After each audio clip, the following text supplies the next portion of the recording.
on Capeggio's Corner, we're going to look at the remainder and factor theorems. To get started, we're going to do a little bit of a review. Number 1 says find the remainder when dividing the polynomials using synthetic division. So because this is x minus 3, I need positive 3 in there. I'm going to use my coefficients from my trinomial. So I have negative 3 and 5 and 4. Break down the negative 3. Negative 3 times 3 is negative 9, and then I'm going to add those. Negative 4 times 3 gives me negative 12. I add those, I get negative 8. Okay, so I'm going to come back to that. I'm not going to finish that quite yet. So then number 2 says find the value of f of 3 when given the same polynomial there. So I said f of 3 is equal to negative 3 times 3 squared plus 5 times 3 plus 4. I get negative 3 times 9 plus 15 plus 4. When I do all that math, I get f of 3 is equal to negative 8. Now, the reason in number 1 why I didn't write that as my answer in, with variables in there, I just wanted to show you the remainder here is negative 8. It's the same as this number right there, negative 8, when you do a direct substitution, when you substitute it in. And that is not by accident. That's one of the things we're going to look at today. Right? We just worked on the remainder theorem. That's basically saying then what I just showed you, that the remainder will be the same as if you were substitute that value, this a value here, right there, they're going to be the same. Okay, and what we're going to do here is that process is called, this process in this one is called synthetic substitution, when you're using it just to find applying the remainder theorem. All right, so let's try another one. Number 1. So again, I'm using synthetic substitution. So they're telling me my value here is 4. So I'm going to have 4 in my little box. And I have 3, negative 2. I have to use a 0 because I don't have x to the second. 5 and 2. Bring down the 3. 3 times 4 gives me 12. Add them, get it 10. 10 times 4 gives me 40. 40 times 4 gives me 160. So that's 165. 165 times 4 gives me 660. I add that, and I end up to the 2, and I end up with 662. Okay, and again, we're going to try it one more time the other way, just to kind of show you and remind you that that's how it works. F of 4 is equal to 3 times 4 to the 4th minus 2 times 4 to the 3rd plus 5 times 4 plus 2. Now, again, if you want to pause the video and take a couple seconds just to put all that in your calculator, you will see that f of 4 is equal to 662. Okay, we're going to get the same value. And this is just kind of a good strategy on a test. You could try it either way. See if it's right, if you're stuck one way or you're not sure and you have it, either way just takes a few minutes. So it wouldn't take you a long time to double check your work.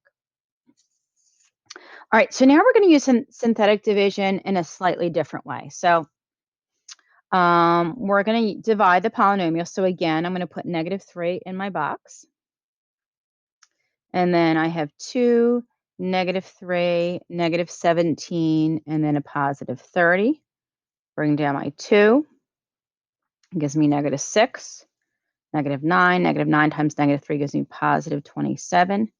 Gives me positive 10.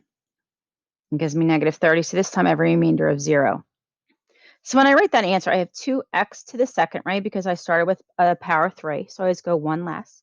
2x to the second minus 9x plus 10. Now, we're going to take this idea over here because we're going to build on this.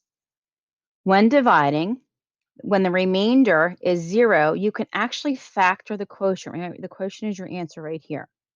So what happens is this will factor 2. I'm going to erase this just to kind of get rid of this a little bit. So this is going to factor 2. I have my original x plus 3, right? So I have x plus 3.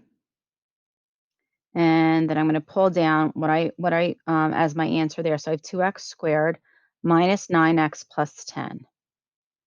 Now I want to see if I can factor this right here a little bit further. So I'm going to rewrite x plus 3. Set up my parentheses because I don't have a greatest common factor. I have 2x and I have x.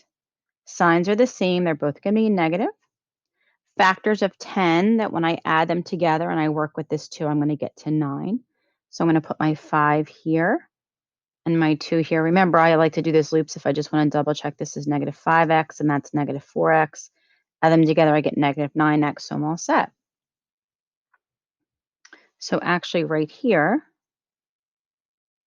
if I were to factor this original polynomial, that's what I would get. And I'm using synthetic division to help me get there.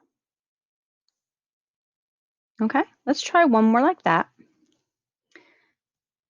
So basically, this is what's telling you can do. Okay, it's only if the remainder is 0, I can factor the polynomial. Okay, this is called the factor theorem. So these directions say, given the polynomial and one of its factors, right? This is one of its factors. Find the remaining factors of the polynomial. So we have to be careful because the directions here are saying, find the remaining factors. I don't need to rewrite that first one because it's already identifying the fact that I know it's a factor. So that 5 goes in a box, right? And I have 1, negative 7, 7, and 15. Bring down that 1. And then I get 5. Combine negative 2. 5 times negative 2 gives me negative 10. Combine, I get negative 3. Negative 3 times 5 gives me negative 15. So there's my 0. My remainder is 0. So I can factor this. So again, I started with x to the third. So this is going to give me x squared minus 2x minus 3. And I can factor that x and x. I have a plus and a minus. My 3 is going to go here. And my 1 is going to go there. Okay, so this is actually answering the question. The remaining factors would just be these 2. If I wanted all the factors, I would have to remember to bring down that x minus 5. So that just depends on what the question's asking. Okay, great job in this short lesson today. You have a good one. Thanks for stopping by.